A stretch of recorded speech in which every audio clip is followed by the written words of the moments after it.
ان کے بارے میں ضرور معلومات رکھنی چاہیے، تاکہ جانے کے بعد جب ہم سے پوچھا جائے کہ آپ کہاں گئے تھے تو آپ بتا سکیں کہ ہم کہاں گئے تھے۔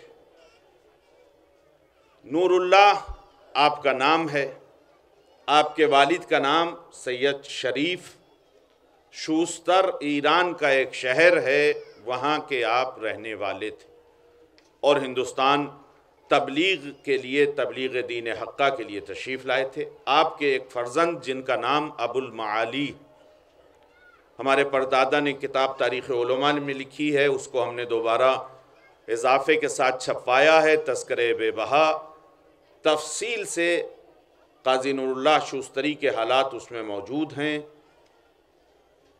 ابو المعالی جو آپ کے فرزند ہیں، انہوں نے ایک کتابچہ آپ کی شہادت کے ذکر میں تحریر فرمایا۔ یہ عظیم شہید، میں نے عرض کیا کہ ہم پہلے پہچانتے ہیں پھر مانتے ہیں۔ ایسا نہیں ہے کہ ہم نے جہاں ہری چادر کسی قبر پر پڑی ہوئی دیکھی وہاں سر جھکا دیا، چاہے وہ گدھے شاہ ہوں، چاہے وہ گھوڑے شاہ ہوں، چاہے وہ جاگتے شاہ ہوں، چاہے وہ سوتے شاہ ہوں۔ ایسا ہرگز ہمارا عقیدہ نہیں ہے، بلکہ ہم پہلے پہچانتے ہیں پھر مانتے ہیں، جو اسلام کا اور مولا کائنات کا، نبی کریم کا اعلان بھی ہے۔ ایک صلوات بھیج دیے پر محمد والے۔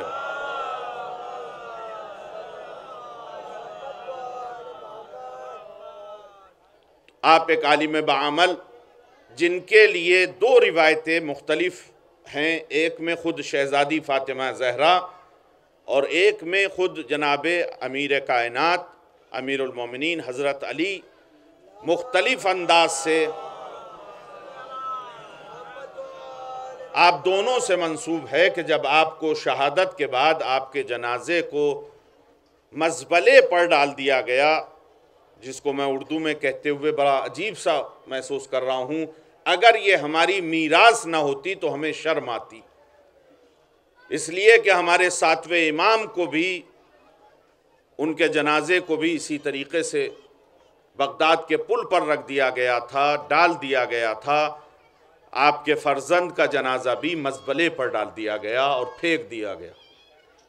مولا کائنات نے یا شہزادی جناب فاطمہ زہرا نے، اور کوئی یہ شک نہ کرے، ہو سکتا ہے دونوں نے الگ الگ خواب میں آ کر یہ بیان کیا ہو کہ تم یہاں آرام سے سو رہے ہو، میرا فرزند کا لاشا مزبلے پر پڑا ہے۔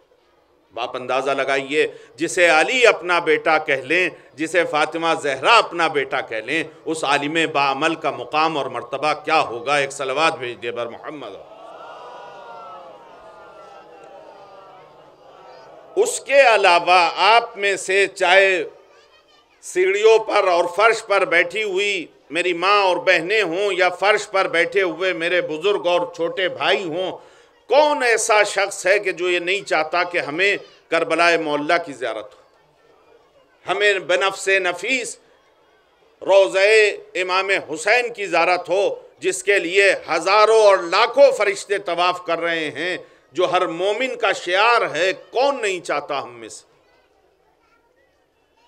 ہر مومن کی یہ دعا ہوتی ہے اور یہ طلب ہوتی ہے کہ ہمیں کربلا جانا نصیب ہو۔ لیکن آئیں میں اتنا آسان کر دوں آپ کے لیے، اسی کتاب میں روایت کے ساتھ لکھا ہے کہ خود امام حسین فرماتے ہیں کہ اگر کسی کو میرے روضے کی زیارت کرنا ہے تو میرے بھائی نور اللہ شوستری کے حرم میں جا کر آگرے میں زیارت کر لے، میرے روضے کی زیارت اس کو نصیب ہو جائے گی۔ ایک صلوات بھیج دے بر محمد علیہ۔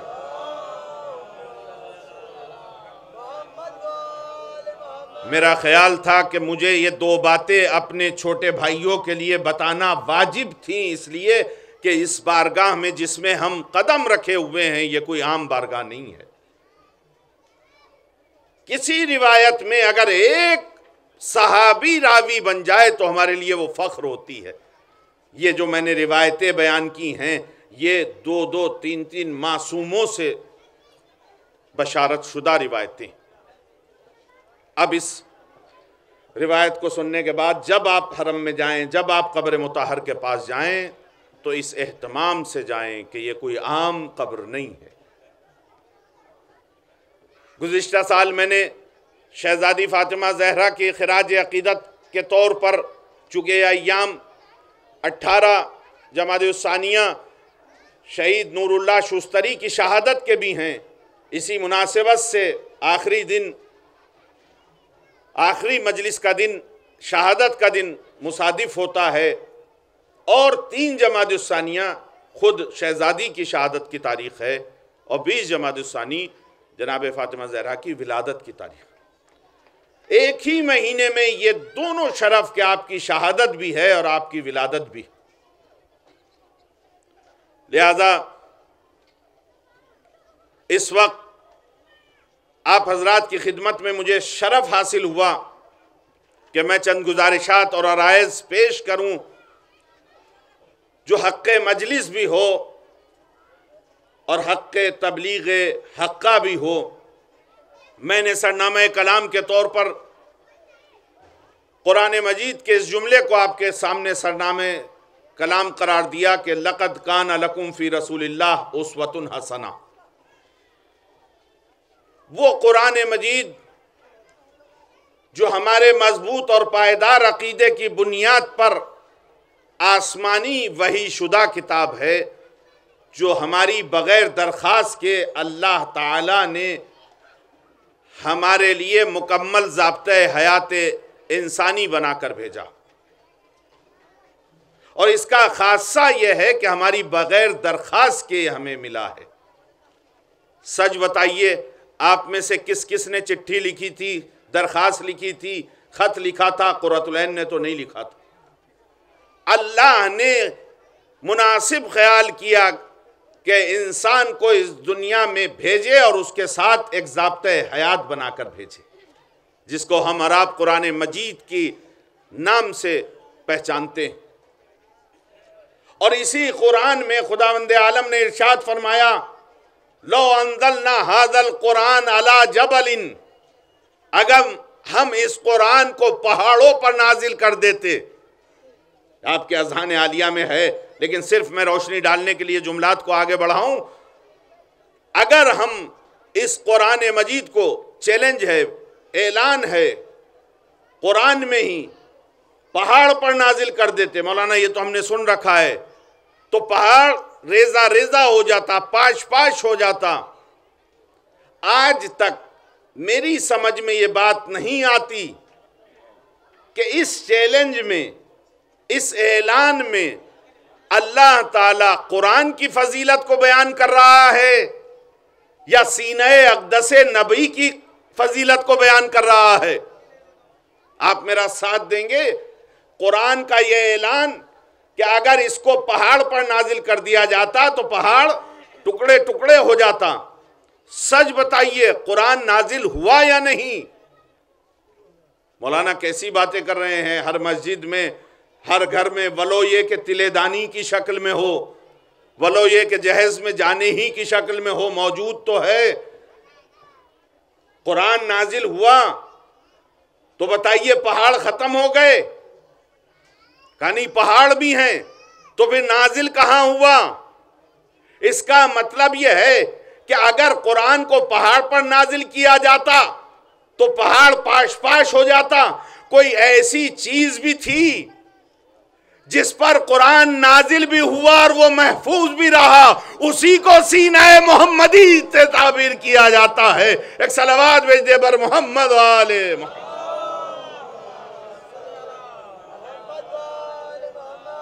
میں نہیں سمجھ پاتا کہ اس چیلنج میں قرآن مجید کی اہمیت و فضیلت ہے یا سینہ اقدس نبوی کی فضیلت کا اعلان ہو رہا ہے۔ اس لیے کہ قرآن نازل ہوا ہے۔ خداوند عالم نے قرآن مجید میں اعلان کیا، لَقَدْ كَانَ لَكُمْ فِي رَسُولِ اللَّهِ أُسْوَةٌ حَسَنَةٌ۔ دیکھو، قرآن کو کافی نہ سمجھ لینا، اس لیے کہ یہ خاموش ہے، یہ بولتا نہیں ہے۔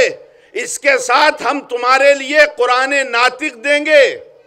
لَقَدْ كَانَ لَكُمْ فی رسول اللہ اسوۃ حسنہ، ان کے کردار کو دیکھتے جانا، نمونہ عمل قرار دیتے جانا۔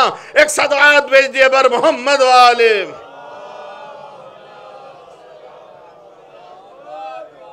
اور شاید اس وقت کے لیے نمونہ ہوتے 1400 سال قبل کے لیے نبی کریم، لیکن نبی کریم کے اعلان نے ہمارے لیے آسانی کر دی۔ اولنا اوسطنا آخرنا بل کلنا محمد۔ دیکھو صرف میرے زمانے میں ہی قرآن بولتا ہوا نہیں رہے گا، آخری زمانہ آ جائے گا، ہم میں سے جو بھی ہماری اولاد میں ہوگا تمہارا امام وہ محمد کی شکل میں ہوگا۔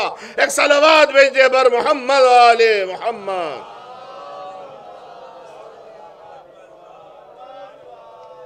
تم ان کی سیرت کو دیکھتے جانا، اس پر عمل کرتے جانا، اس لیے کہ خداوند عالم نے نبی کریم کو نمونہ عمل قرار دیا۔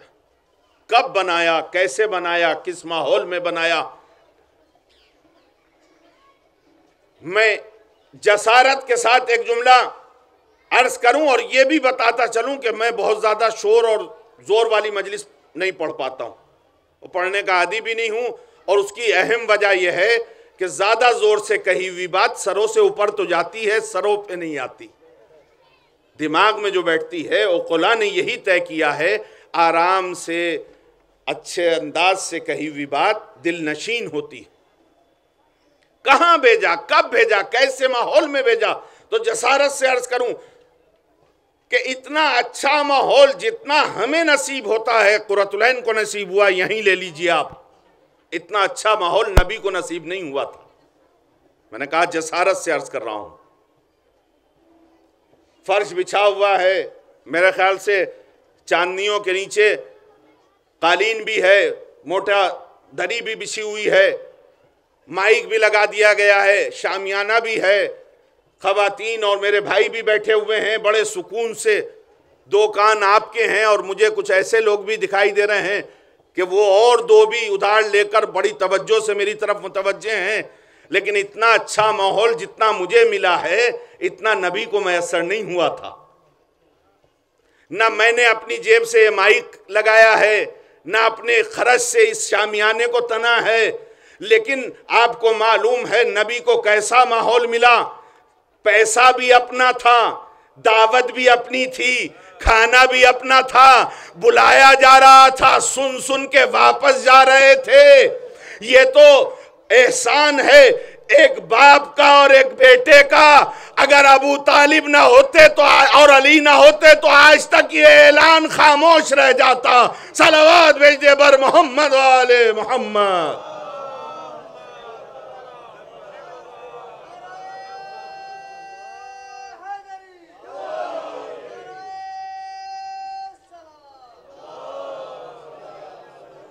شکوے کے لیے یہ بات بھی کہی جا سکتی ہے کہ شایان شان جتنا مجمع یہاں کے افراد آئے ہیں ان کے اعتبار سے ہونا چاہیے اتنا نہیں ہے، لیکن بہرحال مجمع ہے، سکون سے بیٹھا ہے۔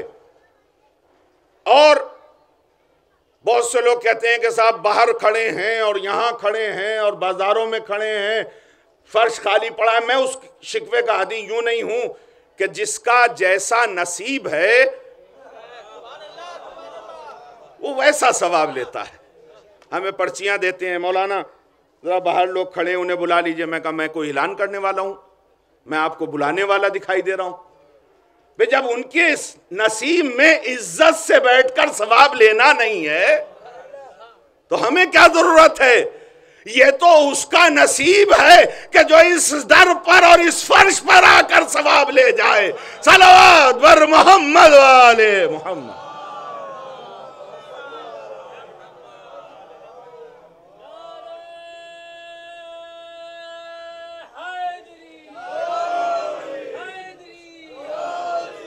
بہت زیادہ وقت بھی نہیں ہے چونکہ اذان کا ایک لمٹ اور معین وقت ہے، لیکن گزارشات مجھے اسی میں سمیٹتے ہوئے آپ حضرات کی خدمت میں پیش کرنا ہے کہ اتنا اچھا ماحول جتنا ہمیں ملتا ہے نبی کریم کو نہیں ملا۔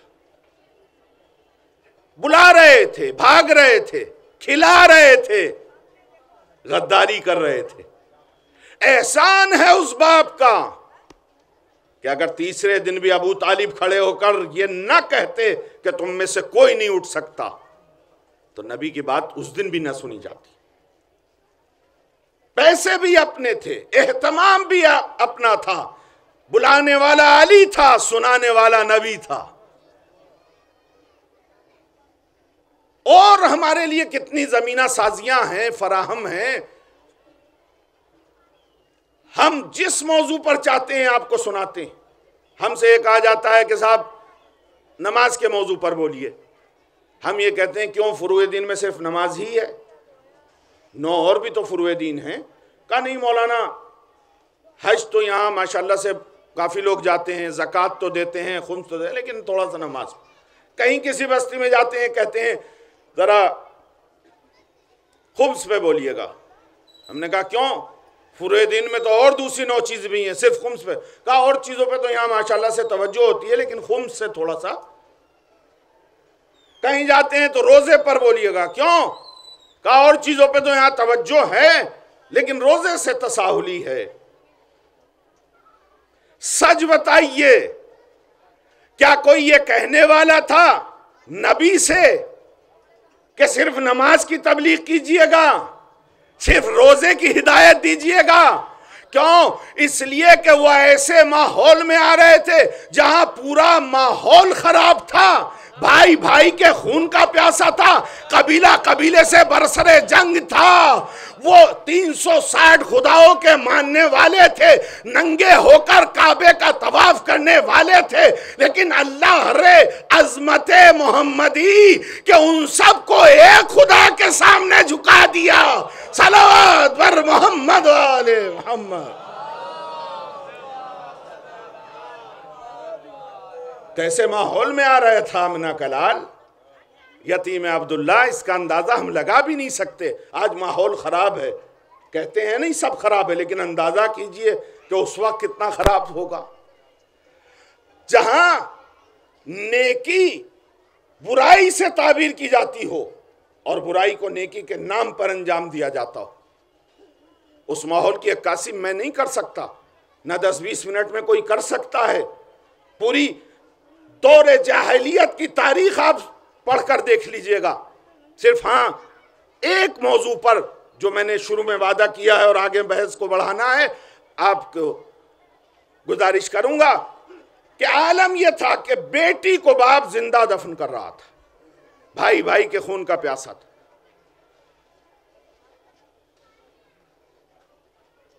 اور ایسی داستان موجود ہے کہ 1-2 بیٹی نہیں، ایک ایسا نام میں آپ کے سامنے پیش کروں گا کہ جس نے 1 درجن کے قریب اپنی بیٹیوں کو زندہ دفن کیا۔ اس سفاک باپ کو تاریخ نے قیس ابن عاصم کے نام سے یاد کیا۔ میری ماں اور بہنیں بڑی توجہ سے سن۔ آج سپر طاقتیں، سامراجی طاقتیں یہ کہتی ہیں کہ اسلام عورتوں کو مقام نہیں دیتا، ماڈرنائزیشن کے نام پر وہ اسلام سے دور کرنا چاہتے ہیں ہماری ماں اور بہنوں کو۔ میں کہنا چاہتا ہوں کہ اسلام ہی وہ ملک ہے، اسلام ہی وہ مذہب ہے، اسلام ہی اس دین کا نام ہے کہ جس نے عورت کو صحیح مقام دیا، ورنہ عرب کے ریگستانوں میں زندہ دفن کر دی جاتی عورت۔ قیس ابن عاصم 1 درجن کے قریب بیٹیوں کو زندہ دفن کر چکا۔ اچھا دیکھیے رحمت الہی، دیکھیے، چونکہ بیٹی رحمت ہوتی ہے نا اور بیٹا نعمت۔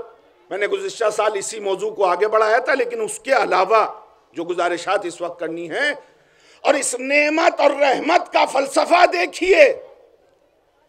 نعمت دینے کے بعد حساب ہوتا ہے، رحمت میں حساب و کتاب نہیں۔ اس رحمت کا اندازہ لگائیں اللہ کی طرف سے کہ اللہ نے جنہیں رحمتیں دی ہیں وہ کتنے خوش نصیب ہیں۔ 1 بیٹی ہوئی، قیس نے دفن کر دیا۔ 2 بیٹیاں ہوئیں، دوسری کو بھی دفن، تیسری کو بھی، چوتھی کو بھی۔ جب 12ویں بیٹی قیس کے ہاں ہوئی ہے تو تاریخ نے مجھے دکھایا کہ پیدا ہونے سے پہلے جب شکم میں بچہ تھا قیس کی زوجہ کے، تو قیس کو سفر درپیش ہو گیا، اور وہ سفر 3 اور 4 برس پہ طولانی رہا، اور اب جب 4 برس کے بعد قیس واپس آیا گھر میں تو اس نے عجیب سا منظر دیکھا کہ جن 11 کو بیٹی کی شکل میں وہ دفن کر چکا تھا، ایک بچی ہے جو اس کے صحن میں کھیل رہی۔ ماں سے معلوم کیا یہ کون؟ چونکہ ماں کی ممتا باپ کی محبت سے 1000 گنا زیادہ ہوتی۔ ماں نے موقع مناسب ہونے کے تلاش میں باپ سے کہا کہ یہ پڑوسی کی بچی ہے جو یہاں ہمارے یہاں کھیلنے آ جاتی ہے، شام کو گھر چلی جائے گی۔ لیکن کھیل کتنی دیر کھیلا جا سکتا ہے؟ گھنٹہ، 2 گھنٹہ، 4 گھنٹہ۔ بچی تو گھر میں تھی، ماں سے مانوس تھی، رات ہوتی ماں کے قریب آنے لگی۔ باپ نے معلوم کیا، تم تو کہتی تھی پڑوسی کی بچی ہے، کہا ہاں، آج اسے یہیں سونے دو، کل چلی جائے گی۔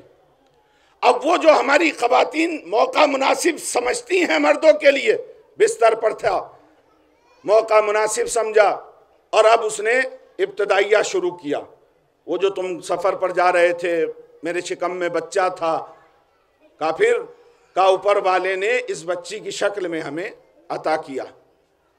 اب آپ اندازہ لگائیے، جس نے 11 کو برداشت نہیں کیا وہ اس کے بارے میں کیا نظریہ رکھے گا؟ تاریخ لکھتی ہے قیس کروٹیں لینے لگا بستر پر، اور صبح ہونے کا انتظار کیا۔ صبح ہوتے ہی بچی کا ہاتھ پکڑا اور گڑھا کھودنے کا آلہ، اس زمانے میں چاہے پھوڑا رہا ہو، سبل رہا ہو، کدال رہا ہو، لیا اور جنگل کی طرف، صحرا کی طرف لے چلا۔ پھر تاریخ نے لکھا کہ گڑھا کھودنا شروع کیا۔ اللہم صلی علی محمد وآل محمد۔ چونکہ درمیان میں اذان اور مجلس کا مقصد میرے موضوع کے اعتبار سے میں نے عرض کیا کہ بیٹی رحمت۔ 3 موقع روایت میں نے پڑھے ایسے ہیں کہ اگر آپ دعا کریں تو معصوم نے فرمایا ہے کہ ہم ضمانت لیتے ہیں کہ آپ کی دعا قبول ہو۔ میں نہیں کر رہا، ہم تو نقل کرتے ہیں، نقال ہوتے ہیں ہم لوگ۔ بہت سے لوگ سوچتے ہیں کہ مولانا جو چاہے ممبر پہ بولیں گے وہ مجلس ہوگی، ہم ایسے مولاناؤں میں سے نہیں ہیں۔ ہم قرآن کی تفسیر میں جو پڑھتے ہیں، فضائل اہل بیت میں جو پڑھتے ہیں، حدیث میں جو پڑھتے ہیں، آپ کو آ کے سناتے ہیں، وہ مجلس سمجھتے ہیں۔ ایک رحمت بارش، ایک رحمت بیٹی، 2 یہ موقع ہوئے کہ جس میں آپ دعا کریں، بارش برستے وقت دعا کریں، معصوم فرماتے ہیں قبول ہوگی۔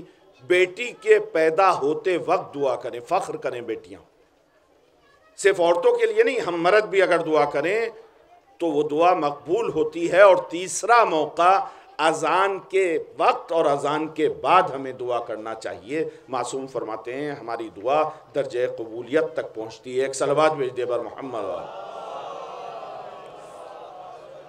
11 بیٹیوں کو دفن کر کے 12ویں جب اس نے یہیں جماعت ہوگی، انشاءاللہ 10 منٹ میں اپنے موضوع کو سمیٹتا ہوں۔ مجھے جو ٹائم دیا گیا تھا 12:40 کا، اس میں ابھی 10 منٹ ہیں، اور جماعت 12:40 پر یہیں ہوگی۔ 12:30 بجے اذان ہو گئی، اذان بھی 12:40 پر کہی گئی تھی، لیکن بہرحال یہ بھی مجلس کا حصہ ہے، اس لیے کہ آیت اللہ خامنئی نے ایک بڑا اہم پیغام ہمیں شیعیان علی کو دیا ہے کہ اگر تم اپنے معاشرے کو دینی معاشرہ دیکھنا چاہتے ہو تو ہم ایک اندازہ تمہیں بتاتے ہیں، اس پر معاشرے کی اہمیت کا اندازہ لگا لینا۔ اگر مجلس اور مسجد کا مجمع یعنی نماز اور مجلس کا مجمع ایک ہو تو تم سمجھنا یہ شیعہ سماج ہے، اور اگر مجلس میں 1000 ہوں اور نماز میں 100 ہوں تو یہ سوچنا کوئی اور سماج تو ہو سکتا ہے، علی کے چاہنے والوں کا سماج ایسا نہیں ہے۔ ایک صلوات بھیج دے بر محمد والے۔ لہذا اس 12ویں کو بھی لے کر چلا اور گڑھا کھودنا اس نے شروع کیا۔ گڑھا کھودتے کھودتے تاریخ نے بتایا تھوڑا سا ریت باپ کے دامن پر پڑ گیا۔ ریت کا پڑنا تھا، بیٹی اس سے ماورا کہ باپ ہے، اس کے اوپر گرد پڑ گئی ہے، اس کے دامن سے بڑھ کر خاک کو جھڑک دیتی ہے اور صاف کر دیتی۔ اب آپ یہ سوچ رہے ہوں گے شاید اس سفاک باپ کے دل میں کوئی نرم گوشہ پیدا ہو، لیکن تاریخ نے مجھے نہیں دکھایا۔ وہ گڑھا کھودتا رہا۔ یہاں رک کر میں ایک جملہ کہنے کا عادی ہوں کہ جو لوگ کہتے ہیں کہ بیٹی باپ کے دامن پر دھبا ہوتی ہے، میں ان سے کہتا ہوں اگر اس کی صحیح تربیت کی جائے تو یہ باپ کے دامن پہ دھبا ہٹانے والی شخصیت ہوا کرتی۔ ایک صلوات بھیج دے بر محمد علیہ۔ اور اس نے اسی گڑھے میں اس بیٹی کو کھڑا کر دیا، اور جب ریت ڈالنا شروع کیا تو انسان کو اللہ نے ایک پاور دیا ہے جسے ڈیفینس پاور کہتے ہیں، جسے بچاؤ کی صلاحیت کہتے ہیں۔ بچی جب یہ سمجھی کہ مجھے دبایا جا رہا ہے تو اس نے ہاتھ پیر چلانا شروع، لیکن 3-4 سال کی بچی باپ کے سامنے کیا حیثیت رکھتی تھی؟ جب ہاتھ بھی دب گئے تو اس نے زبان سے کہنا شروع کیا، بابا مجھے یہ تو بتایا جائے کہ میرے گناہ کیا ہے، مجھے کس گناہ کی سزا دی جا رہی ہے۔ لیکن تاریخ یہ بتاتی ہے کہ ذرہ برابر اس سفاک کے دل میں کوئی رحم نہیں آیا۔ اگر تاریخ مجھے دکھاتی تو میں بھی اس رحم کو آپ تک پیش کرتا۔ بیٹی دفن ہو گئی۔ آپ کا ایک تاثر ضرور میں نے دیکھا، اس باپ کے کوئی اثر دکھایا ہو یا نہ دکھایا ہو، لیکن میں آپ سے ایک زینہ اوپر بیٹھا ہوں، آپ کی پیشانیوں پر میں نے ایک تاثر ضرور دیکھا ہے۔ وہ یہ کہ اگر وہ باپ ہمیں مل جائے جس نے ایسا کیا تو ہمارے ہاتھ میں جو چیز آئے گی ہم اسے ماریں گے۔ جوتا ملے گا جوتا ماریں گے، پتھر ملے گا پتھر ماریں گے۔ لیکن عزیزان گرامی قدر، ہم بہت دور کی دیکھنے کے عادی ہیں۔ میں آپ کی قمیص پر لگا ہوا دھبا دیکھتا ہوں، اپنی قبا کا دھبا مجھے نہیں دکھائی دیتا ہے۔ میں دور والے کی برائی کو دیکھتا ہوں، اپنی برائی مجھے نظر نہیں آتی ہے۔ اگر قیس ہمیں مل جائے، کیوں؟ اس لیے کہ اس نے بیٹی کو زندہ دفن کر دیا، تو ہم پتھر سے اس کا سر توڑ دیں گے، پھوڑ دیں گے، جوتا ماریں گے۔ لیکن کچھ بیٹیاں میں نے قرآن میں پڑھا قیامت کے دن صدا دیں گی، بے ایے ذنب قتلت، پالنے والے ہمارے اور ہمارے ماں باپ کے درمیان فیصلہ فرما۔ ہم اس دنیا میں آنا چاہتے تھے، لیکن اس دنیا میں آنے سے پہلے رنگین الٹرا ساؤنڈ کرا کے انہوں نے اسقاط کرا دیا، ایبارشن کرا دیا۔ سچ بتائیں، اگر وہ قیس جوتا کھانے کا مستحق ہے تو کہیں ہمارے پڑوس میں تو کوئی قیس نہیں پنپ رہا۔ ایک صلوات بھیج دے بر محمد و آل محمد۔